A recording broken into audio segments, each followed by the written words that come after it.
الكريم.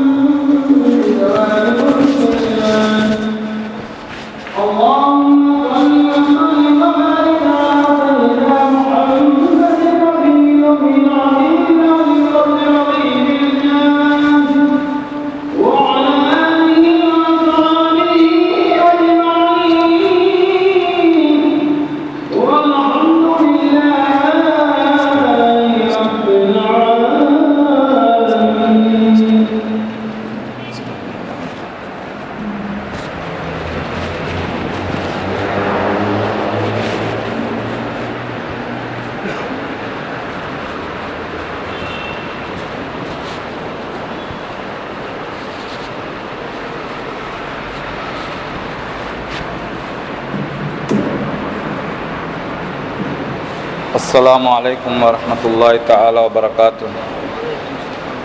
الحمد لله نحمده ونستعينه ونستغفره ونعوذ بالله من شرور أنفسنا ومن سيئات أعمالنا. من يهد الله فلا مضل له ومن يضلله فلا هادي له.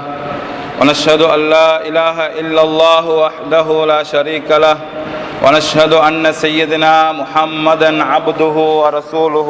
أما بعد فقد قال الله تعالى في كلامه القديم: أعوذ بالله من الشيطان الرجيم.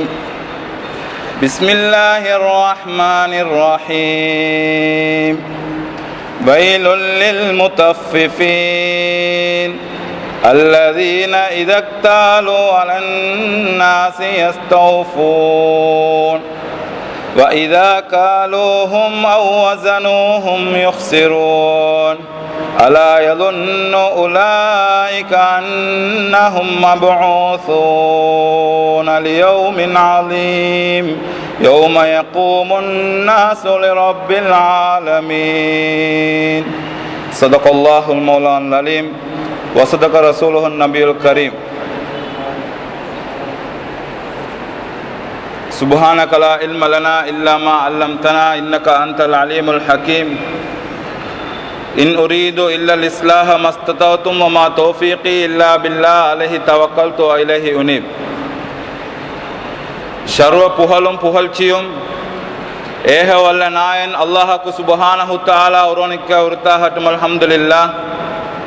சலாத்தனும் கருணையும் சலாமனும் ஈடேற்றமும் சத்திய தூதர் சன்மார்க்க போதகர் எம் உயிரிலும் மேலான நாமெல்லாம் அதிகமாக அன்பு வைத்திருக்கக்கூடிய, எங்கள் மீது அதிகமாக பாசம் வைத்திருக்கக்கூடிய கண்மணி நாயகம் முஹம்மது முஸ்தபா ஸல்லல்லாஹு அலைஹி வஸல்லம் அன்னவர்கள் பேரிலும், அவர்களுடைய வாழ்க்கை வழிமுறைகளை பின்பற்றி வாழ்ந்த உத்தம சஹாபாக்கள், தாபிஊன்கள், தபஉ தாபிஈன்கள், அவுலியாக்கள், நாதாக்கள், சுஹதாக்கள், கியாம நாள் வரையிலும் எவர்களெல்லாம் வந்து கொண்டிருக்கின்றார்களோ அனைவர்கள் பேரிலும் என்றென்றும் உண்டாவதாக.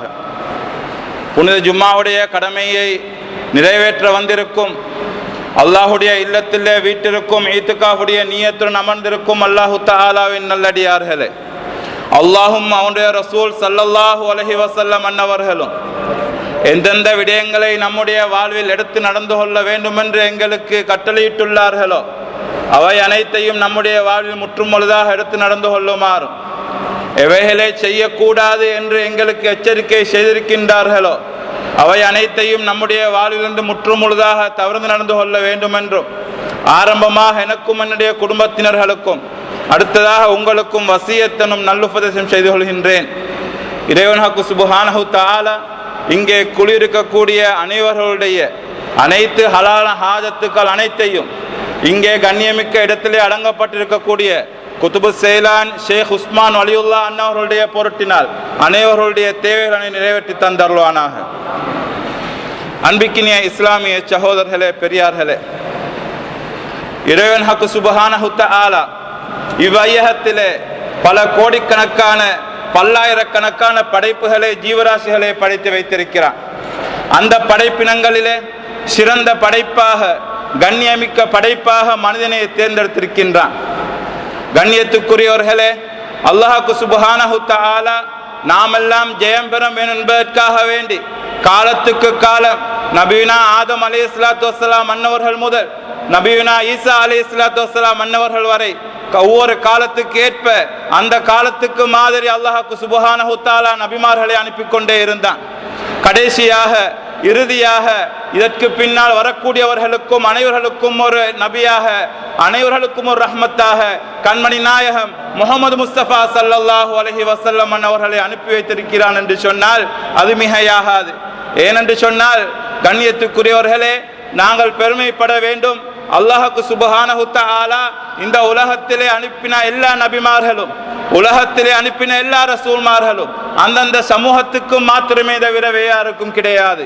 ஆனால் எங்களுடைய தலைவர் ஸல்லல்லாஹு அலைஹி வஸல்லம் அன்னவர்கள் முழு சமுதாயத்துக்கும் ரஹ்மத்தாக, புழுப்பூச்சியிலிருந்து, பறவைகளிலிருந்து, மிருகங்களிலிருந்து, உலகத்திலே இருக்கக்கூடிய அனைத்துக்கும் ரஹ்மத்தாகத்தான் கண்மணி நாயகம் ஸல்லல்லாஹு அலைஹி வஸல்லம் அன்னவர்களை அனுப்பியிருக்கின்றார் என்று சொன்னால் அதை நாம் மிக விசேஷமாக முக்கியமாக பெருமையிடக்கூடியவர்களாக இருந்து கொண்டிருக்கிறோம்.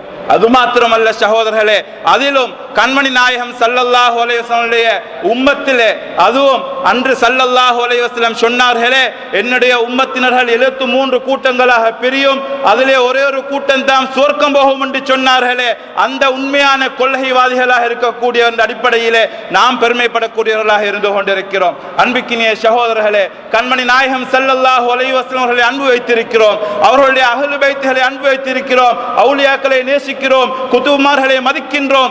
இப்படி ஸல்லல்லாஹு அலைஹி வஸல்லம் அன்னவர்களும் மா அனா அலைஹி வஸஹாபிஹி, நானும் என்னுடைய சஹாபாக்களும் எந்த வழியிலே இருக்கிறோமோ அந்த வழி என்று அன்று ஸல்லல்லாஹு அலைஹி வஸல்லம் சொன்னார்களே, அந்த வழியிலே நாம் இன்று இருந்து கொண்டிருக்கும் என்பதை நாங்கள் மறந்துவிடக் கூடாது. அன்பிற்கினிய இஸ்லாமிய சகோதரர்களே, அப்படிப்பட்ட சிறப்புகள் நிறைந்த, கண்ணியங்கள் நிறைந்த எங்களுடைய ஸல்லல்லாஹு அலைஹி வஸல்லம் அன்னவர்களுடைய உம்மத்தினர் என்று சொல்லும் பொழுது நாம் பெருமையடையக்கூடியவர்களாக இருந்து கொண்டிருக்கிறோம். அன்பிற்கினிய சகோதரர்களே, இப்படியெல்லாம் இருக்கும் பொழுது ஸல்லல்லாஹு அலைஹி வஸல்லம் அவர்கள் மீது எவ்வளவு நாங்கள் பாசம் வைத்திருக்கிறோமோ, அன்பு வைத்திருக்கிறோமோ, அதே போன்று ஸல்லல்லாஹு அலைஹி வஸல்லம் அவர்கள் எங்களுக்கு காட்டி தந்த வழிமுறைகளிலேயும் நாங்கள் செயல்படுவது மிக முக்கியமான ஒன்றாக இருந்து கொண்டிருக்கிறது. ஏனென்று சொன்னால் நிச்சயமாக நாளை மறுமையில எங்களுடைய ஸல்லல்லாஹு அலைஹி வஸல்லம் அவர்களை நாங்கள் தரிசிப்பதற்காக வேண்டி காத்துக் கொண்டிருக்கிறோம். அவர்களுடைய ஷஃபாஅத்துல் குப்ராவை பெறுவதற்காக வேண்டி காத்துக் கொண்டிருக்கக்கூடிய நாங்கள் ஸல்லல்லாஹு அலைஹி வஸல்லம் அவர்கள் எந்த வழியை எங்களுக்கு காட்டி தந்தார்களோ அந்த வழியை நாங்கள் பின்பற்றுவதும் அந்த வழியிலே நாங்கள் செயல்படுவதும் மிக முக்கியமான ஒன்றாக இருந்து கொண்டிருக்கிறது. அன்பிக்கினிய சகோதரர்களே, அந்த அடிப்படையிலே அல்லாஹ்வுக்கு சுப்ஹானஹு தஆலா இந்த மனிதனை படைத்ததிலே, நாம் இந்த உலகத்திலே வாழ்வதிலே மிக முக்கியமான ஒன்றாக கருதப்படக்கூடிய ஒரு விஷயம் என்னவென்று சொன்னால், உலகத்தில் நாம் நம்முடைய வாழ்க்கையை மறு உலகத்துக்கும் தயார் செய்யப்படுவதற்கு உடம்புல ஒரு சக்தி, ஒரு வீரம் இருப்பதற்கும் ஒரு முக்கியமான ஒரு விடயம் இருக்கும் என்று சொன்னால் அதில் நாம் செய்யக்கூடிய ஒன்று, அதிலும் விசேஷமாக வியாபாரம் இருந்து கொண்டிருக்கிறது, தொழில் துறவுகள் இருந்து கொண்டிருக்கிறது. ஏனென்று சொன்னால் எங்களுடைய தொழில் ஒழுங்கான முறையில், ஹலாலான முறையில், மார்க்கம் சொன்ன பிரகாரம் இருந்தால்தான் அந்த தொழில் நான் செய்யக்கூடிய நல்ல முறையில் அந்த தொழிலை செய்யும் பொழுது அந்த தொழில் மூலமாக அல்லாஹ்வுக்கு சுப்ஹானஹு தஆலா எங்களுடைய உடம்புல, எங்களுடைய வாழ்க்கையில் அபிவிருத்தி ஏற்படுத்துகின்றான். அது மாத்திரம் இல்லாமல் மௌத்துக்கு பின்னால் உள்ள அந்த உலகத்துக்காக வேண்டி நாங்கள் தயார் செய்யக்கூடிய ஒவ்வொரு இபாதத்துக்களுக்கும் சக்திகளை, ஆரோக்கியத்தை இறைவனுக்கு சுப்ஹானஹு தஆலா எங்களுடைய உடம்பிலே தருவான் என்பதில் எந்தவித சந்தேகமும் கிடையாது. கண்ணியத்துக்குரிய சகோதரர்களே, பெரியார்களே, கண்மணி நாயகம் ஸல்லல்லாஹு அலைஹி வஸல்லம் என்று சொன்னார்கள், நிச்சயமாக சமூகத்தில், என்னுடைய உம்மத்தில், சமூகத்தில் ஒரு காலம் வரும். எப்படிப்பட்ட காலம் தெரியுமா? லா யுபாலில் மரு பிமா அஹதல் மாலு அமின் ஹலாலின் ஓ மின் ஹராம். அதாவது மக்கள் எல்லாம் செல்வத்தை சம்பாதிப்பார்கள், செல்வங்கள் எல்லாம் உருண்டோடி கொண்டிருக்கும், பெருகிக் கொண்டிருக்கும். ஆனால் அந்த செல்வம் ஹலாலாக வருதா அல்லது ஹராமாக வருதா என்று கணக்கெடுக்க மாட்டார்கள். அப்படிப்பட்ட ஒரு காலம் வரும் என்று ஸல்லல்லாஹு அலைஹி வஸல்லம் அவர்கள் அன்று சொன்னார்களே. இன்று அப்படிப்பட்ட ஒரு காலத்திலே நாங்கள் இருந்து கொண்டிருக்கிறோம். சகோதரர்களே, சம்பாதிக்கிறோம், நல்ல முறையில் தொழில் செய்கிறோம், செல்வம் பெருகுகின்றது. இந்த செல்வம் எப்படி எங்களுக்கு பெருகுகின்றது, நாங்கள் எப்படி சம்பாதிக்கின்றோம், எந்த முறையில் எங்களுக்கு வருகின்றது என்பதை நாங்கள் இன்று சமூகத்துடைய நிலைமையை உற்று நோக்கும் பொழுது மிகவும் ஒரு கவலைக்குரிய நிலைமையில் இருந்து கொண்டிருக்கிறது. சகோதரர்களே, எந்த அளவுக்கு என்று சொன்னால் எங்களுடைய சமூகத்திலே சிலர்கள் வட்டியுடன் தொடர்பாக இருப்பார்கள், சிலர்கள் வட்டி இல்லை என்று சொல்லுவார்கள், வட்டிக்கு உதவியாக இருப்பார்கள். இப்படியெல்லாம் வட்டியுடன் தொடர்பு படக்கூடிய சமூகத்தினர்களை நம்முடைய சமூகத்திலே பார்க்கிறோம்.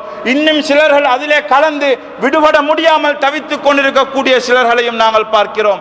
அன்பிக்கினிய சகோதரர்களே, இப்படிப்பட்ட ஒரு காலகட்டத்திலே நாம் இருந்து கொண்டிருக்கிறோம். சகோதரர்களே, நாம் ஒரு ஹராமான ஒரு உணவு எங்களுடைய உடம்பிலே வந்துவிட்டது என்று சொன்னால் 40 நாளுடைய எங்களுடைய இபாதத்துக்கள் அங்கீகரிக்கப்பட மாட்டாது, எங்களுடைய துஆக்கள் ஏற்றுக்கொள்ளப்பட மாட்டாது என்று எம்முயிரிலும் மேலான கண்மணி நாயகம் முஹம்மது முஸ்தபா ஸல்லல்லாஹு அலைஹி வஸல்லம் சொல்லி இருக்கின்றார்கள். சகோதரர்களே, இப்படி இருக்கும் பொழுது நம்முடைய செயல்பாடுகளை தொழிலுடைய விஷயத்தில் எந்த முறையில் நாங்கள் அமைத்துக் கொள்ள வேண்டும் என்பதை சிந்திக்க கடமைப்பட்டிருக்கிறோம்.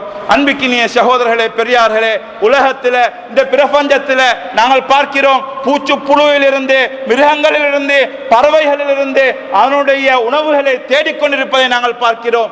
ஏன் ஒரு எறும்பு கூட்டம் கூட, ஒரு எறும்பு கூட சோம்பலாக இருப்பதை நாங்கள் கண்டிருக்கிறோமா? இல்லை, அதுவும் ஓடிக்கொண்டுதான் இருக்கின்றது.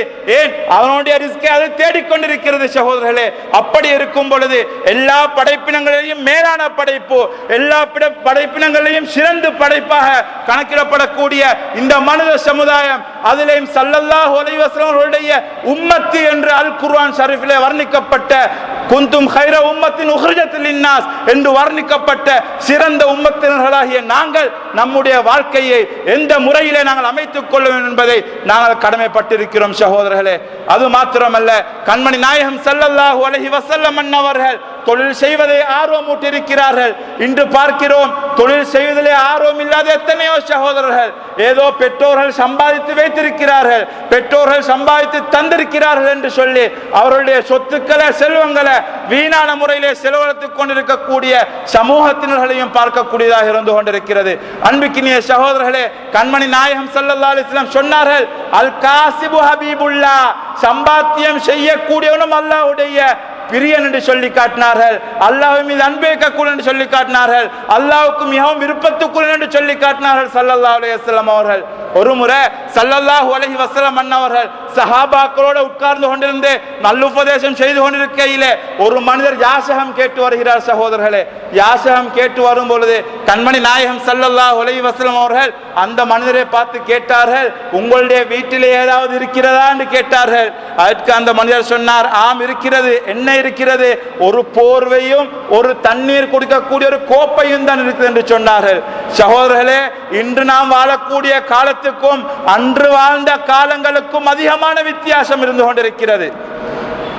ஸல்லல்லாஹு அலைஹி வஸல்லம் அவர்கள் ஏழ்மையாகத்தான் வாழ்ந்தார்கள். அப்படி இருந்தும் தொழிலுக்கு முக்கியத்துவம் கொடுப்பதை அந்த இடத்துல காட்டுகின்றார்கள். ஸல்லல்லாஹு அலைஹி வஸல்லம் அவர்கள் துஆ கேட்டார்கள், அல்லாஹும்ம அஹ்யினி மிஸ்கீனா வ அமித்னி மிஸ்கீனா வ ஹுப்பல் மசாகின். ஸல்லல்லாஹு அலைஹி வஸல்லம் சொன்னார்கள், நான் ஏழ்மையாகவே வாழ வேண்டும், ஏழ்மையாகவே என்ன மரணித்து விடுவாயாக, ஏழ்மையானவர்களுடைய நேசத்தை எனக்கு தந்தருள்வாயாக என்று கேட்டார்கள் ஸல்லல்லாஹு அலைஹி வஸல்லம் அவர்கள். அந்த அளவுக்கு அன்று ஸல்லல்லாஹு அலைஹி வஸல்லம் ஏழ்மையை விரும்பினார்கள். இப்படி இருந்தும் மற்றவர்களிடத்தில் கேட்காமல் தொழில் செய்ய வேண்டும் என்ற ஒரு ஆர்வத்தை ஊட்டினார்கள். அப்பொழுது சொன்னார்கள் ஸல்லல்லாஹு அலைஹி வஸல்லம் அவர்கள் அந்த சஹாபியை, அந்த மனிதரை பார்த்து சொன்னார்கள், அந்த இரண்டையும் எடுத்துக் கொண்டு வாருங்கள் என்றார்கள். அந்த இரண்டையும் கொண்டு வரப்பட்டது. சஹாபாக்களிடத்தில் கேட்டார்கள், இந்த இரண்டையும் யார் வாங்குவது என்று கேட்டார்கள். ஒரு சஹாபி என்று சொன்னார்கள், நான் அதை ஒரு திரத்துக்கு வாங்கிக் கொள்கிறேன் யா ரசூலுல்லாஹ் என்று சொன்னார்கள். அப்பொழுது சொன்னார்கள், இதைவிட அதிகமாக வாங்கக்கூடியவர் யாராவது இருக்கின்றார்களா என்று கேட்டார்கள். இன்னொருவர் எழுந்து சொன்னார்கள், அல்லாஹ்வுடைய தூதரே, நான் அதை 2 திரகங்களுக்கு வாங்கிக் கொள்கிறேன் என்று சொன்னார்கள். இப்பொழுது என்ன நடக்கின்றது? உடனே அந்த 2 திரகங்களையும் எடுத்து அதை வாங்கிக் கொள்கிறார்கள். ஸல்லல்லாஹு அலைஹி வஸல்லம் அவர்கள் அந்த 2 திரகங்களையும் அந்த யாசகம் கேட்டு வந்த அந்த மனிதத்தில் கொடுத்து சொல்கிறார்கள், இந்த ஒரு திரகத்துக்கு உங்களுடைய குடும்பத்துக்கு தேவையானதை வாங்கிக் கொள்ளுங்கள், மற்ற திரகத்துக்கு நீங்கள் என்ன செய்ய வேண்டும் தெரியுமா? ஒரு கோடலியை வாங்கிட்டு வாங்க, ஒரு கோடலியை வாங்கிட்டு எனக்கிட்ட வாங்கன்னு சொல்லி அனுப்பி வைக்கின்றார்கள். இப்பொழுது என்ன செய்யப்படுகிறது? அதே போல அந்த மனிதர் ஒரு கோடலியை வாங்கிட்டு வருகிறார்கள். இப்பொழுது ஸல்லல்லாஹு அலைஹி வஸல்லம் அவர்கள் அந்த கோடலுக்கு ஒரு புடியை போட்டு கொடுக்கிறார்கள். புடியை போட்டு கொடுத்து விட்டு சொல்லுகிறார்கள், சகோதரரே, உங்களை சுமார் 15 நாட்களுக்கு உங்களை நான் காணாமல் இருக்க வேண்டும், நீங்கள் தொழில் செய்யுங்கள், இதை கொண்டு போய் விறகு வெட்டி வியாபாரம் செய்துவிட்டு வர வேண்டும், ஆனால் சுமார் 15 நாட்களுக்கு என்னுடைய கண்ணில் நீங்கள் படக்கூடாது, அதற்கு பின்னால் வாருங்கள் என்று சொன்னார்கள். அதே போல 15 நாட்களுக்கு பின்னால் அந்த சகோதரர் வருகிறார்கள். இப்பொழுது அவரிடத்திலே பார்த்தால் 10 திரகங்கள் காணப்பட்டன. அவர்கள் அதிலே சிலருக்கு அதாவது ஆடைகளை வாங்கி கொண்டு சில திரகங்களுக்கு உணவுகளை வாங்கி கொண்டு வந்தார்கள். இப்பொழுது ஸல்லல்லாஹு அலைஹி வஸல்லம் அந்த சகோதரரை பார்த்து சொன்னார்கள், இது மற்றவரிடத்தில் கேட்பதை விட உங்களுக்கு சிறந்தது என்று சொல்லி காட்டினார்கள். சகோதரர்களே, தொழிலுடைய முக்கியத்துவத்தை அவர்களுக்கு ஆர்வமூட்டி காட்டினார்கள். இப்படித்தான் தொழில் செய்ய வேண்டும் என்பதை ஆர்வமூட்டி காட்டினார்கள். இன்னொரு இடத்துல ஸல்லல்லாஹு அலைஹி வஸல்லம் சொல்லும் பொழுது, இன்னல்லாஹ யுஹிப்புல் முஹ்தரிஃப், நிச்சயமாக அல்லாஹ் தொழில் செய்யக்கூடியவர்களை மிகவும் விரும்புகிறான் என்று சொல்லி காட்டினார்கள். அது மாத்திரமல்ல சகோதரர்களே, கண்மணி நாயகம் ஸல்லல்லாஹு அலைஹி வஸல்லம் அவர்கள் சொல்லி காட்டினார்கள் இன்னொரு சந்தர்ப்பத்தில், தன் உழைப்பால் சாப்பிடுவோர் இருக்கிறதே அது ஜிஹாது செய்வதை போல என்று சொன்னார்கள். அதே போல மற்றவர்களுக்கு தொழில் இல்லாதவர்களுக்கு எனக்கு பதிலாக பிணை நின்று தொழில் கொடுக்கக்கூடிய இருக்கின்றார்களே, நிச்சயமாக அவர்களுக்கு நாளை மறுமையில சுவர்க்கத்துக்கு செல்வதற்கு நான் பிணையாக இருப்பேன் என்று சொல்லி காட்டினார்கள் கண்மணி நாயகம் ஸல்லல்லாஹு அலைஹி வஸல்லம் அவர்கள். அந்த அளவுக்கு தொழிலுடைய விஷயத்தில் மிக முக்கியத்துவங்களை கொடுத்திருக்கிறார்கள். அன்பிக்கினிய சகோதரர்களே, இதிலிருந்து நாங்கள் விளங்கிக் கொள்ள வேண்டும், ஒவ்வொரு சகோதரரும் தொழில் செய்தானாக வேண்டும். மறுமைக்கு நாங்கள் எப்படி தேடுகிறோமோ, உலகத்திலே வாழும் பொழுது நம்முடைய குடும்பங்களுக்காக வேண்டி தொழில் செய்வது முக்கியம் என்பதை ஸல்லல்லாஹு அலைஹி வஸல்லம் சொல்லி காட்டினார்கள். அது மாத்திரமல்ல சகோதரர்களே, இன்னொரு சந்தர்ப்பத்திலே ஸல்லல்லாஹு அலைஹி வஸல்லம் சொல்லும் பொழுது சொன்னார்கள், வியாபாரம் செய்யும் பொழுது சிறந்த வியாபாரம் என்ன தெரியுமா? அந்த வியாபாரத்திலே பொய் வரக்கூடாது. பொய் இல்லாத வியாபாரம், ஏமாற்று இல்லாத வியாபாரம், வாக்குக்கு மாறு செய்யாத வியாபாரம், இந்த வியாபாரத்தை தான் சிறந்த வியாபாரம் என்று ஸல்லல்லாஹு அலைஹி வஸல்லம் அவர்கள் என்று சொல்லி காட்டினார்கள். அன்பிக்கினிய சகோதரர்களே, அது மாத்திரமல்ல, இன்னொரு இடத்துல சொல்லும் பொழுது இப்னு உமர் ரலியல்லாஹு அன்ஹு அறிவித்து காட்டுகின்றார்கள், அத்தாஜிருல் அமீனு சதூக், அதாவது உண்மை சொல்லக்கூடிய நம்பிக்கையான உண்மையான வியாபாரி யார் தெரியுமா? அப்படிப்பட்டவன் கியாமத்துடைய நாளையில சுஹதாக்களோடு இருப்பார்கள் என்று சொன்னார்கள். சுஹதாக்கள் என்று சொன்னால் எங்களை போன்றவர்களா? இஸ்லாத்துக்காக வேண்டி உயிரை தியாகம் செஞ்சவர்கள். அவர்களுடைய அந்தஸ்தை பற்றி சொல்லும் பொழுது, சுவர்க்கத்தில் யாருக்கும் திரும்ப உலகத்துக்கு வருவதற்கு ஆசைப்பட மாட்டார்கள். சுவர்க்கத்துக்கு சென்றதன் பின்னால யாரும் உலகத்துக்கு வருவதற்கு ஆசைப்பட மாட்டார்கள். ஆனால் ஷஹீதுகள், இஸ்லாத்துக்காக உயிர் தியாகம் செஞ்ச ஷஹீதுகள் என்ன சொல்லுவார்கள் தெரியுமா? அவர்களுக்கு அந்த சுவர்க்கத்திலே கொடுக்கக்கூடிய அந்த பதவி, அந்த அந்தஸ்தின் காரணமாக சொல்லுவார்கள், வர முடியாது, ஆனால் சொல்லுவார்கள். ஏன் தெரியுமா? அவனுடைய சிறப்பை சொல்வதற்காக வேண்டி சொல்லுவார்கள். எப்படி தெரியுமா? திரும்பவும் உலகத்துக்கு சென்று திரும்ப யுத்தம் செய்துவிட்டு ஷஹீதாக்கப்பட்டு வந்தால் நல்லா இருக்குமே என்று ஆசை வைப்பார்களாம். அப்படி என்று சொன்னால் அந்த தொழில், அதாவது அந்த ஷஹீதுக்கு எப்படிப்பட்ட அந்தஸ்து இருக்கின்றதை சிந்தித்து பாருங்கள். அப்படிப்பட்ட அந்த சுஹதாக்களோட நேர்மையான முறையில் வியாபாரம் செய்யக்கூடியவர்கள் நாளை மறுமையில் எழுப்பாட்டப்படுவார்கள் என்று சொன்னால் இதுக்காக என்ன சிறப்பு வேணும் சகோதரர்களே? சிந்தித்து பாருங்கள். அது மாத்திரமல்ல, கண்மணி நாயகம் ஸல்லல்லாஹு அலைஹி வஸல்லம் அன்னவர்கள் கூட இளமையிலிருந்து வியாபாரம் செய்திருக்கின்றார்கள். சையதுனா அபூபக்கர் சித்திக் ரலியல்லாஹு அன்ஹு, சையதுனா உமர் பின் ஹத்தாப் ரலியல்லாஹு அன்ஹு அவர்கள் அரேபியால கட்டிடங்கள் கட்டுவதற்கு கற்களை உற்பத்தி செய்யக்கூடிய ஒரு வியாபாரத்தை செய்திருந்தார்கள். உஸ்மான் ரலியல்லாஹு தஆலா அன்ஹு, அலி இப்னு அபீ தாலிப் ரலியல்லாஹு தஆலா அன்ஹு, எல்லாரும் அதில் விசேஷமா இன்னும் சில மகத்துவமான சஹாபாக்கள் கூட 8 மணி நேரம் 10 மணி நேரம் கஷ்டப்பட்டு அதில் வரக்கூடிய வருவாய் எடுத்து தன்னுடைய குடும்பத்தினர்களுக்கும் ஏழை எளியவர்களுக்கும் கொடுத்து வாழ்க்கையை நடத்தி வந்தார்கள் என்பதை வரலாறு சொல்லிக் கொண்டிருக்கிறது சகோதரர்களே. அப்படிப்பட்ட முறையில் எங்களுடைய வாழ்க்கை அமைய வேண்டும் சகோதரர்களே. உமர் ரலியல்லாஹு அன்ஹு அவர்கள் சந்தையில வியாபாரம் செய்யும் பொழுது சொல்லுவார்களாம், இந்த சந்தையில மார்க்கத்தை, அதாவது அவனுடைய விளக்கங்கள், வியாபாரத்துடைய சட்டதிட்டம் தெரியாதவர்கள் யாரும் இருக்கக்கூடாது என்று சொல்லுவார்களாம். ஏன் தெரியுமா? அதனுடைய படிப்பினைகள் எங்களிடத்தில் வர வேண்டும், நாம் அதை படிக்க வேண்டும். சகோதரர்களே, நாங்கள் பார்க்கிறோம், நாங்கள் டிரைவிங் என்ன செய்கிறோம்? பழகுகிறோம். டிரைவிங் பழகுவதற்கு முன்னால் என்ன செய்கிறோம்? லேனஸுக்கு செல்லுகிறோம். அங்கே அவர்கள் எங்களை கொண்டு போய் பழக்குவார்கள். அதே போன்று பரீட்சை எழுத வேண்டும், அதற்குரிய ஆயத்தங்களை எங்களை செய்து தருவார்கள். படிக்கும்படி ஒரு புக்கை கூட தருவார்கள். சிலர்கள் திருமணம் முடித்து 30-35 வயதுக்கு பின்னால பரீட்சை எழுதுவார்கள். எதற்காக? லைசன்ஸ் எடுத்துக் கொள்வதற்காக. இது அதனுடைய படிப்பு. டிரைவிங் பண்ணும் பொழுது எப்படி டிரைவிங் பண்ண வேண்டும், எப்படி செல்ல வேண்டும், சிலோவா செல்ல வேண்டும், மஞ்சக்கோட்டுக்கு முன்னால் நிப்பாட்ட வேண்டும், இப்படி எல்லாம் அந்த சட்டதிட்டங்களை எப்படி நாங்கள் முயற்சி செய்து படிக்கிறோம். ஸல்லல்லாஹு அலைஹி வஸல்லம் சொன்னார்கள், தலபுல் இல்மி ஃபரீதா, அலா குல்லி முஸ்லிம் முஸ்லிமா. எந்த அறிவையும் தேடி படிப்பது கட்டாயம், யாரும் சொல்லி தர மாட்டார்கள். எங்களுக்கு டிரைவிங் லைசன்ஸ் தேவை, நாங்கள் சென்று படிக்கிறோம், முயற்சி செய்கிறோம். அதே போலதான் சகோதரர்களே, எங்களுக்கு நேர்மை, மௌத்துடைய வாழ்க்கை, நிரந்தரமான வாழ்க்கை, ஹயாத்து இல்லாத வாழ்க்கை, மௌத்து இல்லாத வாழ்க்கை, அந்த வாழ்க்கை நிரந்தரமாக இருக்க வேண்டுமா? நம்முடைய வாழ்க்கையை சீர்திருத்திக் கொள்ள வேண்டும், அவனுடைய படிப்புகளை படிக்க வேண்டும். இன்று நாம் பார்க்கின்றோம், திருமணம் முடித்து பிள்ளைகளை பெற்று அந்த பிள்ளைகளை ஒழுங்காக வளர்க்க தெரியாத எத்தனையோ சமூகத்தினர்களை நம்முடைய வாழ்க்கையிலே பார்க்கிறோம். ஏன்? திருமணம் முடித்தால் ஆசை மட்டுமா? அவனுடைய சட்டத்திட்டம், எப்படி வாழ்க்கையை நடத்த வேண்டும், பிள்ளைகளுடன் எப்படி இருக்க வேண்டும், மனைவி மக்களோடு எப்படி சேர்ந்திருக்க வேண்டும், எப்படிப்பட்ட அகலாக்கள் வர வேண்டும், சமூகத்தில் எப்படி நம்முடைய பிள்ளைகளை நடத்தி செல்ல வேண்டும், மார்க்கத்தை கொடுக்கிறோமா, மார்க்கம் தெரியுமா, தொழுகை தெரியுமா, நோன்பு தெரியுமா, என்னதான் தெரியும் சகோதரர்களே? இப்படி மார்க்கம் தெரியாத பெற்றோர்கள் குறைவாக செல்லல்ல, எங்களுடைய தவறு என்பது உணர்த்து காட்டுகிறேன். இப்படி நம்முடைய சமூகத்திலே வாழ்ந்து கொண்டிருக்கிறார்கள். அன்று ஸல்லல்லாஹு அலைஹி வஸல்லம் சொன்னார்கள், அந்தந்த அறிவை அந்த நேரத்தில் கற்றுக்கொள்வது வாஜிப், கற்றுக்கொள்ளணும்.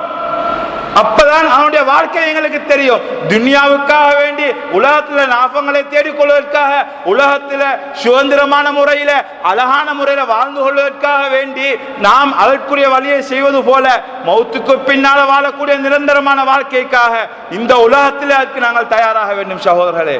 அதே போலதான் வியாபாரம் என்று வந்தால் என்ன? ஒரு வாலிபர் வியாபாரத்துக்காக, ஒரு இளமை வயது வந்தவர் வியாபாரம் செய்ய ஆயத்தம் செய்கிறார்களா?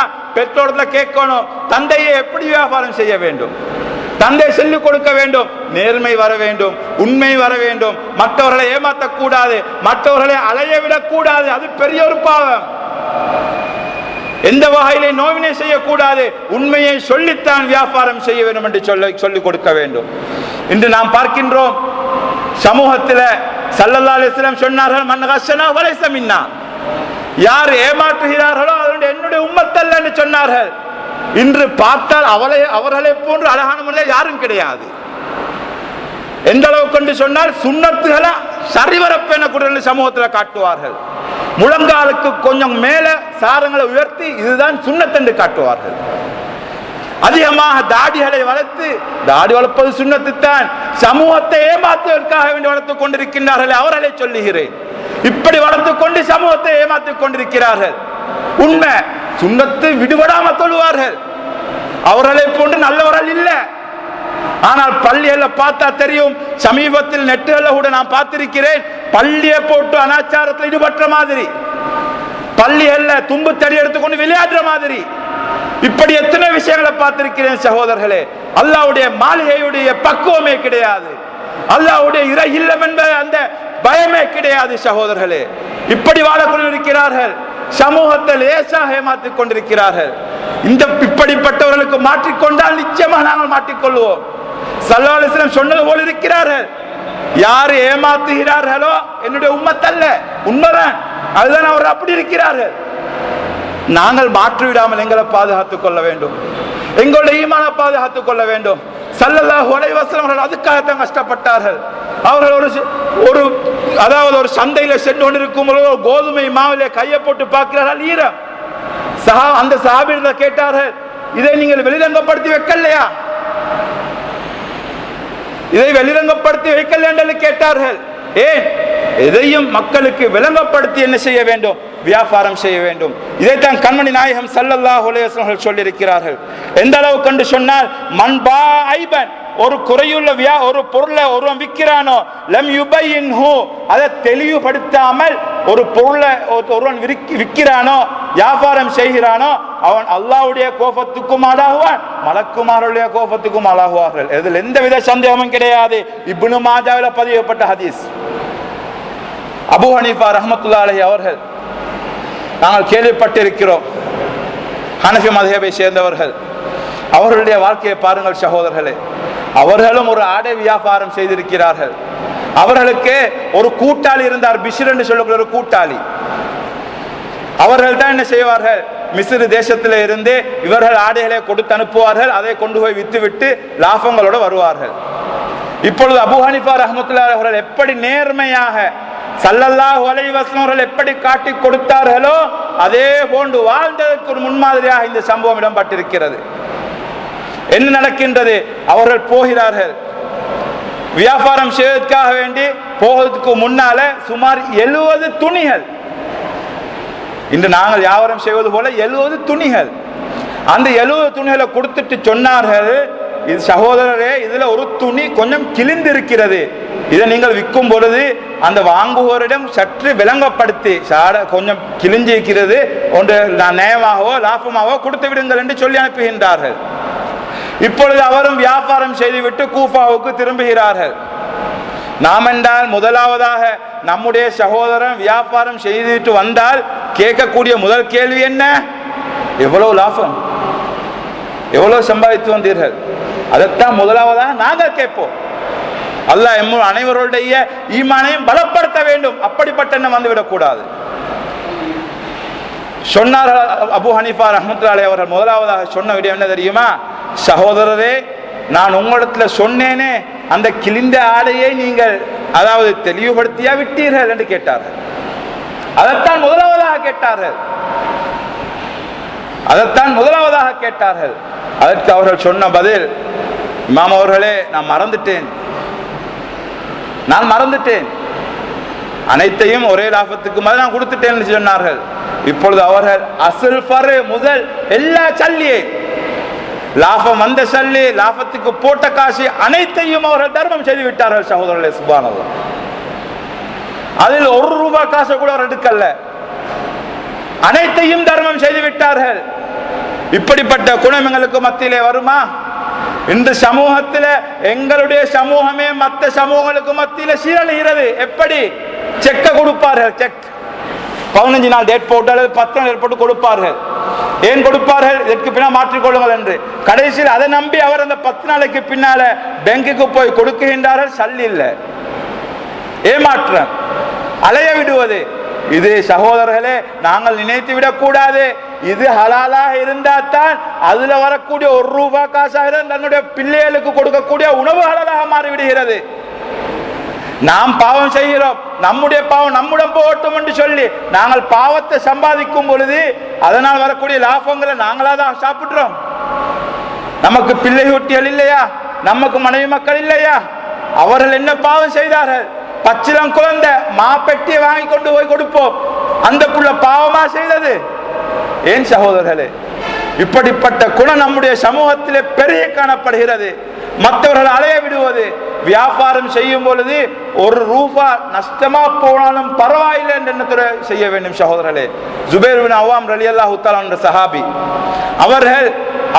அவர்கள் வியாபாரம் செய்கிறார்கள், வியாபாரம் அதிகரித்து போயிருக்கிறது. இதை பார்த்த எத்தனையோ சகோதரர்கள் கேட்டார்கள், உங்களுக்கு இப்படி ஒரு லாபம் வருவதற்கு காரணம் என்ன?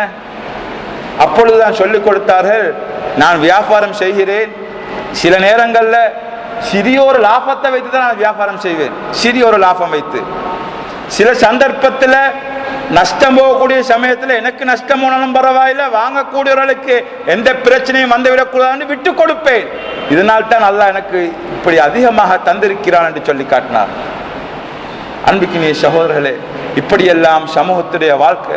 அன்று சஹாபாக்கள் ஸல்லல்லாஹு அலைஹி வஸல்லம் முதல் சஹாபாக்கள், தாபிஈன்கள், ஏன் முன்னால் சொன்னது போல இமாம்கள் இருந்து நேர்வழியைத்தான் சொல்லி தந்திருக்கின்றார்கள்.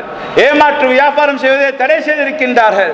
நேர்மையாக வியாபாரம் செய்ய வேண்டும், நீதிக்கு முன்மாதிரியாக இருக்க வேண்டும். ஸல்லல்லாஹு அலைஹி வஸல்லம் அவர்கள் கூட கடைசி தருவாயிலையும் நீதியை நிலைநாட்டியிருக்கிறார்கள். சகோதரர்களே, எதற்காக?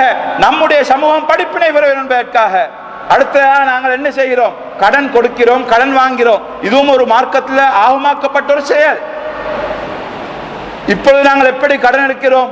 எடுக்கும் பொழுதே உள்ளத்தில் நீயத் என்ன தெரியுமா? நாங்கள் தாமதித்து கொடுப்போம், சற்று காலம் பிந்தி கொடுப்போம். அப்படி ஒருவன் சொல்லி மௌத்தானால் மரணத்துக்கு பின்னால அந்த பணத்துக்கேற்ப எவ்வளவு பொறுமதியோ, மௌத்துக்கு பின்னால ஒரு நன்மை கூட லட்சக்கணக்கை விட பொறுமதி. சகோதரர்களே, ஒரு நன்மை கூட பொறுமதி. நாங்கள் விட்டு கொடுக்க மாட்டோம். பெற்றோர்களுக்கோ, பிள்ளைகளுக்கோ, சகோதரர்களுக்கோ, அந்நியனுக்கோ, கூட்டாளிக்கோ யாருக்கும் கொடுக்க மாட்டோம். அநியாயம் என்று அந்த இடத்துல பாருவார்கள். தங்களுடைய சொத்து இதை உலகத்தில் சம்பாதிக்க வேண்டாமா என்று கேட்போம். அப்படிப்பட்ட நிலைமையில நாங்கள் மற்றவர்களுக்கு கடன் எடுத்து விட்டு கொடுக்காம நாங்கள் மௌத்தானோம் என்று சொன்னால் நீயத்து வைத்து மௌத்தானாலே போதும் சகோதரர்களே. என்ன செய்யப்படும் என்று சொன்னால் அவர்களுடைய அனைத்து நல்லமல்களும் என்ன செய்யப்படும், அவர்களுக்கு கொடுத்து கொடுத்து பார்ப்பார்கள். கடைசியில முடிவடையவில்லையா, திரும்ப அவரிடத்துல பாவமான செயல் இருக்குமே, அந்த கடன் கொடுத்தவர் அவருடைய தீங்களை எல்லாம் இவருக்கு சாட்டி விடுவார். இப்படிப்பட்ட ஒரு நிலைமை நிச்சயம் நாளை மௌத்துக்கு பின்னால் நடக்கும். ஸல்லல்லாஹு அலைஹி வஸல்லம் சொல்லி இருக்கின்றார்கள், கடன் கொடுங்கள், தவணை போட்டு கொடுங்கள், அவர்களுக்கு தர முடியாதா தள்ளி விடுங்கள் என்று சொல்லி இருக்கிறார்கள். இது சுன்னத்தான முறைகள். அதெல்லாமல் கடன் எடுக்கும் பொழுது அவர்களை எப்படியாவது பேசி அவருடைய உள்ளத்தை வென்று எடுத்துக் கொள்ளுவோம், மௌத்துக்கு பின்னால பார்த்துக் கொள்வோம் என்று சொல்லுவார்களே, இவர்கள் மாட்டிக்கொள்வார்கள் சகோதரர்களே. யாராலும் தப்ப முடியாது மௌத்தை விட்டு. ஐனமா யுதிரிக்கும் மௌத்து வலவ் குந்தும் ஃபீ புரூஜின் முஷய்யதா. எப்படிப்பட்ட கட்டிடங்கள் இருந்தாலும் சரி, இந்தோனேசியாலயா, லண்டன்லயா, ஆப்பிரிக்காவிலயா, எங்க இருந்தாலும் மௌத்து எங்களை சும்மா விடாது சகோதரர்களே.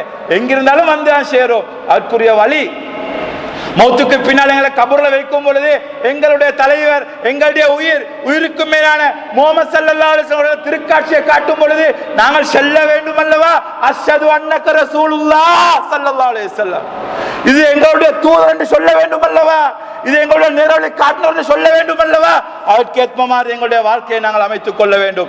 அந்த முறைக்காக வேண்டும் என்று சொன்னால் உலகத்தில் வாழும் பொழுது உலகத்தை ஆசைப்படாதீர்கள், துன்யாவை ஆசைப்படாதீர்கள். துன்யாவில் ஆசைப்பட்டோம் என்று சொன்னால் நாங்கள் மாட்டிக்கொள்ளுவோம். ஸல்லல்லாஹு அலைஹி வஸல்லம் ஏழ்மையத்தான் வாழ்ந்தார்கள், நாமும் ஏழ்மையாகத்தான் வாழ வேண்டும்.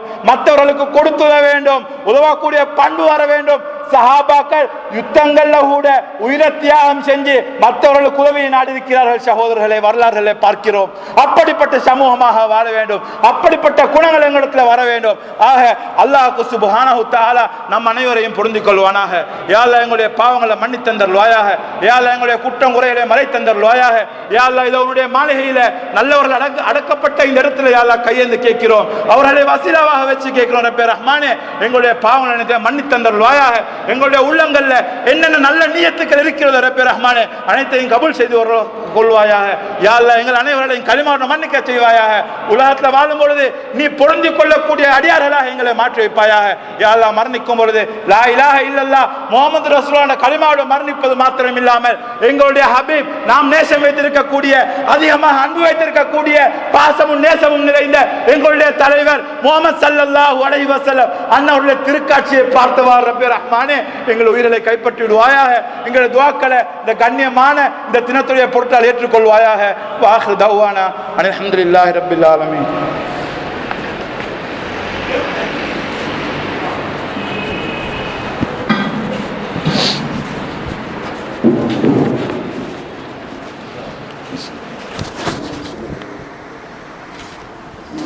الحمد لله